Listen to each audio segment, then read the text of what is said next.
Hello, mayong adlaw. So for today's video, dili lang sa taron mag-ikid-ikid ha. Magluto ta di ay og pansit, labas o ginatawag nga fresh Mickey.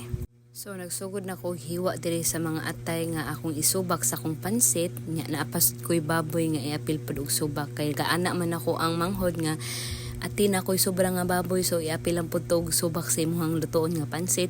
Kay aron anha na lang pud may mga on sa inyo. So mao to nga ako din gidali-dali og kuha og hiwa-hiwa kay basin mabag-o pa ang huna-huna og dili na lang ipaapil ang iyang baboy nga sobra. Quick story lang ta ba, sa una nga panahon no lisod kay ta makakaon og pansit, kay makakaon man tuod daw pansit kung naay birthday, kasal, bunyag ug uban pa, or either fiesta sa atua. Pero may gani taon karon, maka-afford na taon sa ginagmay, pwede na nato mapalit nya isuwa. Pwede na nato maluto anytime kung kagustuhan gud in taon nato. So mao na to, gasugod na tan ko ari og hiwa ning atong mga lamas nga gamiton sa manang ahos og sibuyas. Kay mura man gud ang atong basic nga magamit para sa atong pagisa. Or either pagluto sa ato ang pansit, labas or ginatawag nga fresh Mickey. So sugdan na nato og painit ang kaha og gisa ang atong baboy. Pakupsan ni nato gamay kay aron lami-lami pod ba. Di pod kayo tambok or either luod kaunon. Ako nang gibutangan og tubig ang pansit ug ang utan nga igsasagol. So milabay lang pod ang pipila ka minuto ug nikupos ng atong gipakupsan nga baboy. Ako ra pod ni siya giibanan og gidibol kay medyo nidaghan man pod.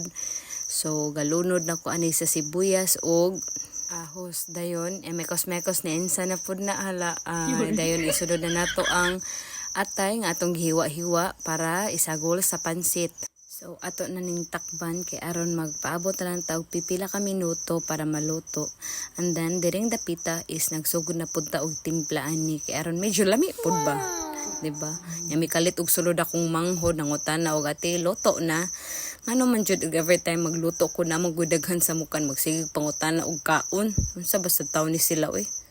Pero nindit pa yapod sa feelings no nga na jud tay magpaabot every time nga magluto ko unsa man nga klase akong lutoon kay mo paabot sila kay sila mo kaon. So naglunod na day ko dres kaning hiwa-hiwa gani nga mga utanon kaning carrots o kanang mga pechay ug beans. So galunod na pod ko diri sa pansit kay aron maluto na jud ni og dayon ba.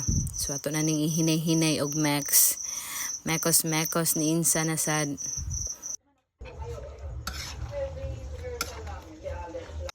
So, mauna ni ko natag panaksan the moment of truth atong tilawan. So, dali na lang ko to bang atong video. Bye! Daghang salamat. God bless us all.